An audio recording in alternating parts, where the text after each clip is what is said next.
स्वागत है। आज हम एक ऐसी यात्रा पे निकल रहे हैं जो हमारे खुद को और अपने जीवन को देखने के तरीके को शायद बदल सकती है। सोचिए, अगर आपके अंदर ही एक गाइड हो, कोई ऐसा जो आपको हमेशा सही रास्ता दिखा सके। आज हम शक्ति गवाइन की किताब लिविंग इन द लाइट की जो गहरी समझ है ना, उस पर बात करेंगे। ये वो समझ है जिसने शक्ति को, जो पहले अब जानते हैं ना नास्तिक थी, उन्हें अपनी अंदरूनी आवाज मतलब अंतर्ज्ञान, इंट्यूशन, उसकी शक्ति को पहचानने और उस पर भरोसा करने के लिए प्रेरित किया। आज के इस चर्चा का मकसद है उन मुख्य विचारों को समझना जिनसे हम अपने अंतर्ज्ञान पर भरोसा करके अपनी जिंदगी को ज्यादा सार्थक बना सकते हैं, ठीक वैसे ही जैसे शक्ति ने अपने अनुभवों से सीखा। तो चलिए इसे और गहराई से समझते हैं। सबसे पहला और शायद सबसे बुनियादी विचार है अपने अंतर्ज्ञान को अपना मुख्य मार्गदर्शक बनाना। ये सिर्फ पेट में होने वाली कोई हलचल या गट फीलिंग नहीं है। नहीं, बिल्कुल नहीं। शक्ति गवायन इससे हमारे अंदर की जो ब्रह्मांडीय बुद्धिमत्ता है या हायर पावर कहें, उससे जुड़ने का सीधा रास्ता मानती है। ये वो भीतरी आवाज है जो हमें बताती है कि हर पल हमारे लिए क्या सही है। बिल्कुल। और ये दिलचस्प है कि जहाँ पश्चिमी सोच, वो तर्क और बुद्धि, रैशनल माइंड, उसको ज्यादा महत्व देती है। हाँ, देती है। वहीं कई पूर्वी और प्राचीन संस्कृतियां वो तो अंतर्ज्ञान को जीवन जीने का आधार मानती आई हैं। सही। शक्ति गवायन का तो मानना है कि हमारी बहुत सी व्यक्तिगत और सामाजिक समस्याएं, जैसे इमोशनल दर्द, रिश्तों में खटास, यहाँ तक के वो हिंसा या नशे की लत, वो इसीलिए पैदा होती हैं क्योंकि हम अपनी अंदरूनी आवाज को, अपनी भावनाओं को, अपने सहज ज्ञान को दबा देते हैं या अनदेखा कर देते हैं। हाँ, अनदेखा कर देते हैं। ये दबाना क्यों होता है? क्या सिर्फ बाहर का दबाव है या हमारे अंदर भी कुछ है जो रोकता है? दोनों बातें हैं। बाहर से तो हमें सिखाया जाता है कि भाई लॉजिक इंपॉर्टेंट है, भावनाएं नहीं। हाँ, तर्क से चलो। और अंदरूनी तौर पर हमारा जो लॉजिकल माइंड है, जिसे शक्ति कभी कभी पुराना पुरुष या ओल्ड मैस्कुलिन कहती हैं, अच्छा, वो हावी हो जाता है। वो कंट्रोल जाता है, सबूत मांगता है, और अक्सर अंतर्ज्ञान की जो शांत सी आवाज होती है ना, हाँ, उसे शक और डर से दबा देता है। अच्छा, जैसे कोई शोर मचा रहा हो। बिल्कुल। सोचिए, अंतर्ज्ञान एक बहुत नरम संगीत है और तार्किक डर वो एक जोर का शोर है। अब शोर में वो संगीत सुनना मुश्किल हो जाता है। तो फिर इस नरम संगीत को, इस अंतर्ज्ञान को उस शोर से अलग कैसे करें, खासकर जब डर भी बहुत असली लगता है? मतलब वो भी तो एक फीलिंग है। हाँ, बिल्कुल है। और ये अभ्यास से आता है, प्रैक्टिस से। और यही शक्ति गवायन का दूसरा सिद्धांत बहुत महत्वपूर्ण हो जाता है। कौन सा? ये दुनिया हमारा आईना है। The world as a mirror. दुनिया हमारा आईना है, ये सुनने में थोड़ा अजीब लगता है। हाँ, ये थोड़ा चौंकाने वाला विचार हो सकता है, लेकिन इसका मतलब है कि हमारे जीवन में जो लोग और परिस्थितियां हमें सबसे ज्यादा प्रभावित करती हैं, चाहे अच्छा हो या बुरा, वो असल में हमारे अंदर की किसी चीज का प्रतिबिंब है, रिफ्लेक्शन है। मतलब अगर कोई मुझे गुस्सा दिलाता है तो वो गुस्सा मेरे अंदर पहले से है। ये सुनने में थोड़ा ऐसा नहीं लगता कि हम हर बुरी चीज के लिए खुद को ही जिम्मेदार ठहरा रहे हैं? नहीं, ये काम गलत फहमी है। देखिए, इसका मकसद खुद को दोष देना बिल्कुल नहीं है। अच्छा। मकसद है सीखना। शक्ति गायन कहती हैं कि जब कोई सिचुएशन या कोई इंसान हमें ट्रिगर करता है ना, हाँ, तो वो हमारे अंदर के किसी अनसुलझे मुद्दे को, किसी विश्वास को या किसी दबी हुई भावना को, शायद हमारे अस्वीकृत स्व का हिस्सा, उस पर हम बाद में बात करेंगे। हाँ, उसको उजागर कर रहा है। वो एक सिग्नल है कि भैया यहाँ ध्यान दो। जैसे शक्ति ने अपनी एक दोस्त का उदाहरण दिया। उसका बॉयफ्रेंड उसे धोखा दे रहा था।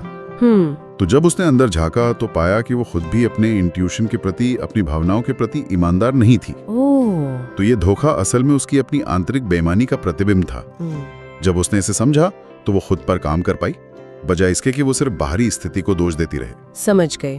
तो ये आईना हमें खुद को बेहतर जानने में मदद करता है। बिल्कुल। ठीक है, तो अंतर्ज्ञान हमारा गाइड है और दुनिया हमें आईना दिखाती है कि हम कहाँ अटके हुए हैं या कहाँ ध्यान देना है। लेकिन इस आईने में दिखता क्या है? हम असल में हैं कौन? यही शायद वो आत्मा और रूप वाला विचार आता है। बिल्कुल सही पकड़ा। तीसरा सिद्धांत है आत्मा और रूप का एकीकरण, स्पिरिट एंड फॉर्म इंटीग्रेशन। आत्मा और रूप। हाँ, आत्मा यानी स्पिरिट, वो है हमारी असली सुस्ता, हमारी जीवन ऊर्जा, हमारा हायर सेल्फ, वो हिस्सा जो कह सकते हैं शाश्वत है। और रूप यानी फॉर्म, वो है हमारा ये मानव शरीर, पर्सनालिटी, मन, भावनाएं, हमारा ईगो, वो पहचान जिसके साथ हम दुनिया में जीते हैं। अच्छा। और अक्सर होता क्या है कि हम इस रूप की दुनिया में इतने खो जाते हैं, पैसा, सफलता, रिश्ते, पहचान, हाँ, रोजमर्रा की जिंदगी में। बिल्कुल, कि हम अपनी आत्मा के संपर्क से उससे कट जाते हैं। तो क्या इसका मतलब है कि हमें दुनिया छोड़कर कहीं चले जाना चाहिए, सन्यासी बन जाएं? नहीं नहीं, शक्ति गवायन कहती हैं कि असली चुनौती दुनिया से भागना नहीं है, बल्कि अपनी आत्मा की जागरूकता के साथ इसी दुनिया में जीना है। अच्छा। हाँ, हो सकता है शुरुआत में हमें थोड़ा ध्यान, मेडिटेशन या अकेलेपन की जरूरत महसूस हो, ताकि हम अपनी आत्मा से दोबारा जुड़ सकें। लेकिन असली काम है उस जागरूकता को अपनी रोजमर्रा की जिंदगी में लाना, अपने रिश्तों में, अपने काम में। तो मतलब बैलेंस बनाना है। हाँ बिल्कुल, हमें अपनी आत्मा की जो असीमित क्षमता है और अपने इस मानवीय रूप की जो सीमाएं हैं, जो जरूरतें हैं, दोनों को समझना और स्वीकार करना होगा। जैसे कोई उदाहरण? शक्ति ने खुद इसका अनुभव किया।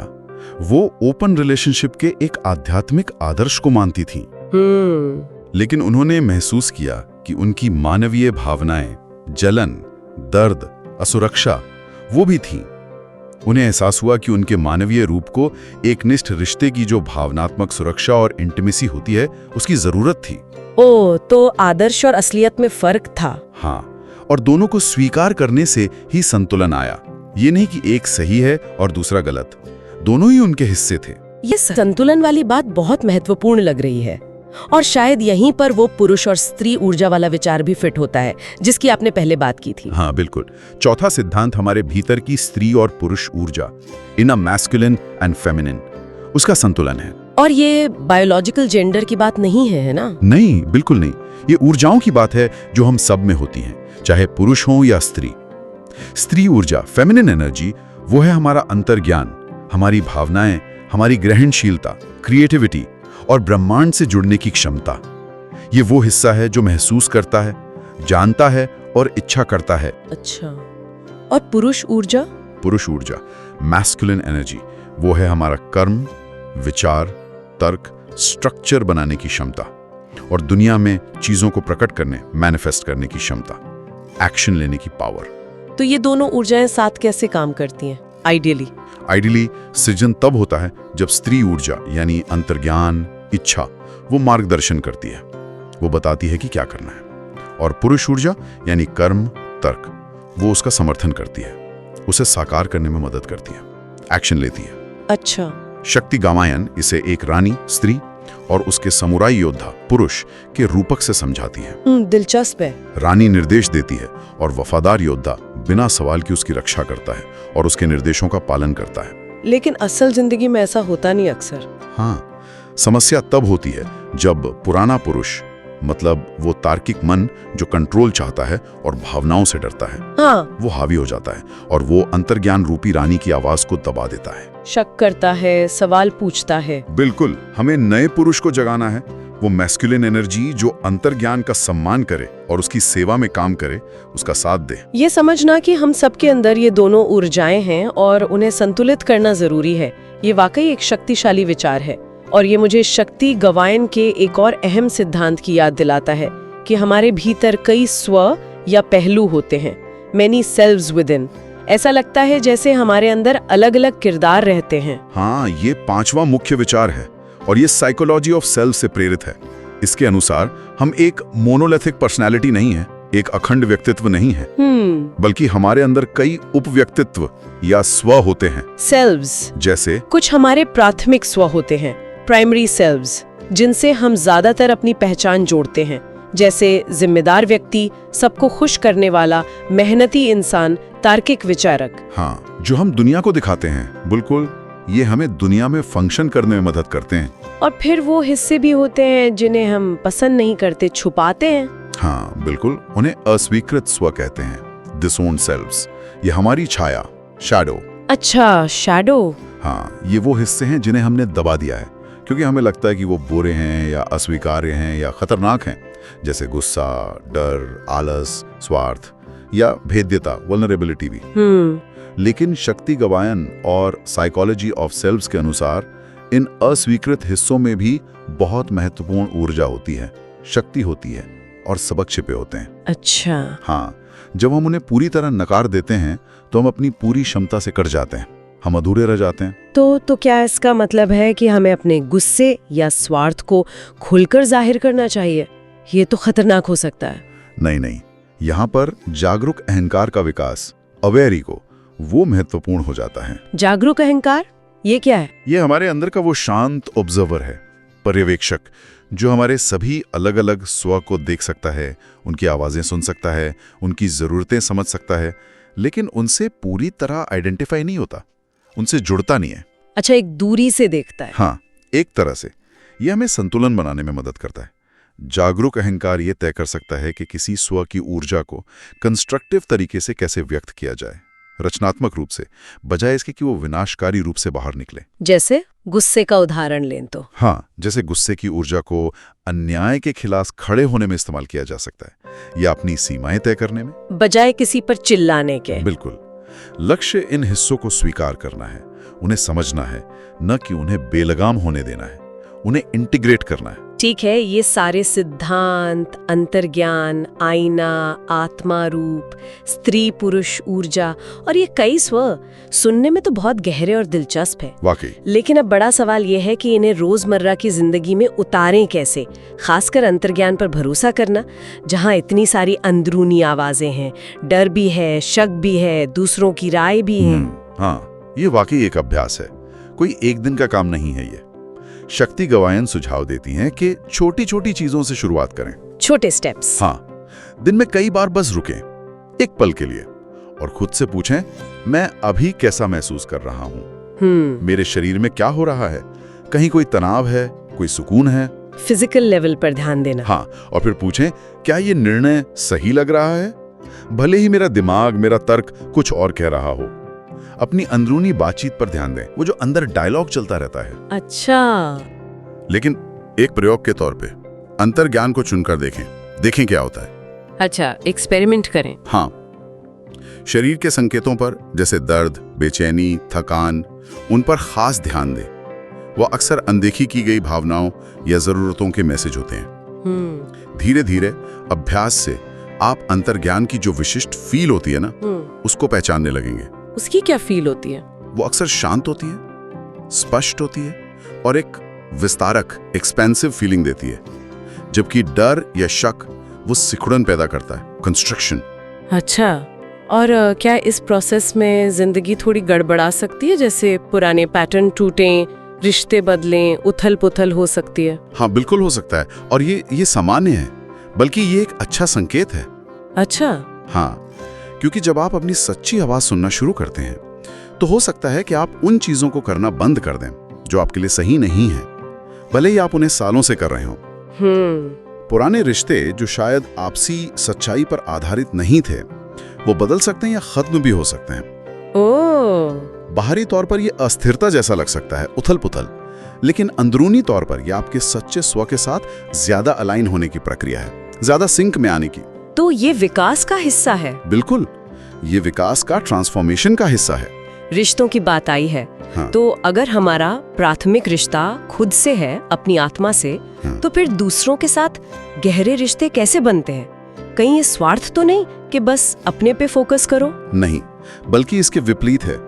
जब आपका रिश्ता खुद से मजबूत होता है ना, तभी आप दूसरों के साथ सच्चे और स्वस्थ रिश्ते बना सकते हैं। कैसे? क्योंकि तब आप दूसरों से वो पाने की कोशिश नहीं करते जो आपको खुद को देना चाहिए, जैसे प्यार, मान्यता, सुरक्षा। वो आप दूसरों से नहीं मांगते। अच्छा। आप अपनी जरूरतें खुद पूरी करते हैं। हाँ। आप अपनी जरूरतों को समझते हैं और उन्हें सीधे और ईमानदारी से व्यक्त करते हैं, बिना दूसरों पर आरोप लगाए या उनसे उम्मीदें पालें कि वो पूरी करेंगे। तब प्रतिबद्धता, कमिटमेंट जो है, वो किसी बाहरी नियम या रिश्ते को बस बनाए रखने के लिए नहीं होती, बल्कि वो होती है अपनी सच्चाई के प्रति, अपने विकास के प्रति और दूसरे व्यक्ति के विकास के प्रति भी। वाव। जब आप खुद से प्यार और सम्मान का रिश्ता बनाते हैं तो आप स्वाभाविक रूप से ऐसे रिश्ते आकर्षित करते हैं जहां वैसा ही प्यार और सम्मान मौजूद हो। तो रिश्ते बोझ नहीं बनते? नहीं, रिश्ते तब सीखने और साथ बढ़ने का एक खूबसूरत जरिया बन जाते हैं, जरूरतें पूरी करने का नहीं। और क्या यही सिद्धांत काम, पैसे और सेहत पर भी लागू होता है? ऐसा लगता है सब जुड़ा हुआ है। बिल्कुल जुड़ा हुआ है, सब एक ही चीज के अलग अलग पहलू हैं, शक्ति गवायन के अनुसार जब आप वो काम करते हैं जो आपके अंतर्ज्ञान और जुनून से मेल खाता है, जिससे आप प्यार करते हैं, हाँ, तो काम नहीं लगता, वो खेल जैसा लगने लगता है। आप मेहनत करते हैं पर उसमें बोझ या तनाव नहीं होता, एक फ्लो होता है। और पैसा आपकी रचनात्मक ऊर्जा के प्रवाह का एक बाहरी प्रतीक बन जाता है, एक सिंबल। जब आप अपनी ऊर्जा को स्वतंत्र रूप से बहने देते हैं, मतलब अंतर्ज्ञान के अनुसार जीते हैं, तो पैसा अक्सर जरूरत के अनुसार स्वाभाविक रूप से आता है, कभी-कभी बहुत अप्रत्याशित तरीकों से भी। इसका मतलब ये नहीं कि आप रातों रात अमीर हो जाएंगे। नहीं, जरूरी नहीं, लेकिन आपकी जरूरतें पूरी होंगी।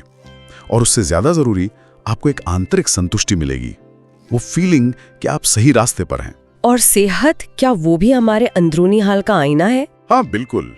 शरीर हमारे अंदरूनी संतुलन या असंतुलन का एक बहुत बहुत स्पष्ट आईना है। बीमारियां, दर्द या वजन की समस्याएं ये अक्सर दबी हुई भावनाओं, तनाव या पूरी न हुई जरूरतों का संकेत होती हैं। अच्छा, शक्ति गवायन मुखरता पर, असर्टिवनेस पर बहुत जोर देती हैं। मुखरता मतलब अपनी सच्ची भावनाओं और जरूरतों को सम्मानपूर्वक व्यक्त करना। हाँ कहना जब आप हाँ महसूस करें, और नहीं कहना जब आप नहीं महसूस करें, बिना अपराध बोध के। सीमाएं तय करना। हाँ, उनका मानना है कि ये न केवल इमोशनल हेल्थ के लिए जरूरी है, बल्कि फिजिकल हेल्थ और स्वस्थ वजन के लिए भी महत्वपूर्ण है। अच्छा, उनकी वो माउई संपत्ति खरीदने और फिर बेचने की कहानी याद है? हाँ, आपने बताया था। अंतर्ज्ञान ने उन्हें खरीदने को कहा, बाद में बेचने को कहा। भले ही आर्थिक नुकसान हुआ, हाँ, नुकसान हुआ था, लेकिन उस अनुभव ने उन्हें सिखाया कि अंतर्ज्ञान का पालन करना वो हमेशा तत्काल बाहरी लाभ नहीं लाता, पर वो हमेशा गहरे आंतरिक संरेखण और सही रास्ते की ओर जरूर ले जाता है, लॉन्ग टर्म में। ये सब बहुत व्यक्तिगत स्तर पर काम करने जैसा लगता है, खुद पर काम करना।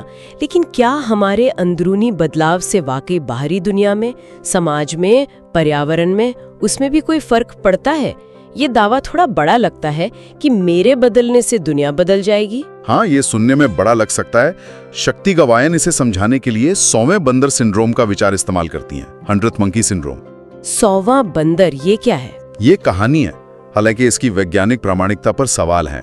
अच्छा, पर इसका सार ये है कि जापान के एक द्वीप पर जब कुछ बंदरों ने शकरकंद धोकर खाना सीखा, और जब ऐसे बंदरों की संख्या एक खास सीमा, मान लीजिए 100 तक पहुंच गई, तो अचानक बिना किसी सीधे संपर्क के दूसरे द्वीपों पर भी बंदरों ने वैसा ही करना शुरू कर दिया। वाह, मतलब एक क्रिटिकल मास पहुंचने पर। हाँ, रूपक के तौर पर इसका मतलब है कि जब पर्याप्त लोग एक क्रिटिकल मास व्यक्तिगत स्तर पर अपने डर, लालच और अलगाव पर काम करते हैं और अपने अंतर्ज्ञान और प्रेम से जीना सीखते हैं, तो सामूहिक चेतना में बदलाव आता है, कलेक्टिव कॉन्शियसनेस बदलती है।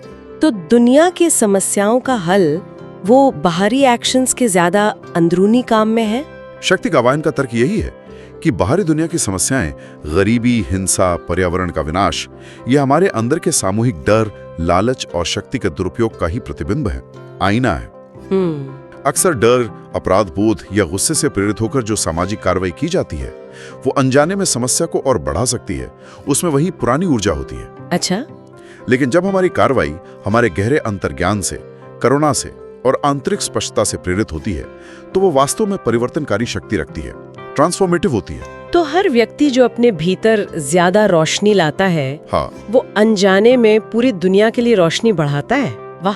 तो अगर हम आज की चर्चा का सार निकालें, लिविंग इन द लाइट का मतलब है अपने भीतर की रोशनी पर भरोसा करना, अपने अंतर्ज्ञान, अपनी आत्मा, अपनी सच्ची भावनाओं पर, और उसे अपने जीवन का केंद्र बनाना। हाँ, बिल्कुल। और ये समझना कि ये कोई मंजिल नहीं है कि पहुंच गए और काम खत्म। ये एक निरंतर यात्रा है, एक सतत अभ्यास है, खुद को गहराई से जानने का, अपने सभी हिस्सों को, अच्छे और बुरे, रोशनी और छाया, सबको स्वीकार करने का, और ब्रह्मांड के प्रवाह के साथ तालमेल बिठाकर जीने का। आसान नहीं है शायद। नहीं, आसान हमेशा नहीं होता। इसमें चुनौतियां होंगी, उतार चढ़ाव आएंगे, शक होगा, डर लगेगा। हाँ। लेकिन हर कदम, हर बार जब हम अंतर्ज्ञान को चुनते हैं वो हमें अपने सच्चे स्वरूप और एक ज्यादा प्रामाणिक, ज्यादा संतुष्टिदायक जीवन के करीब ले जाता है। शक्ति गावायन ने अपनी किताब के अंत में एक बहुत शक्तिशाली दृष्टि साझा की है, एक विजन।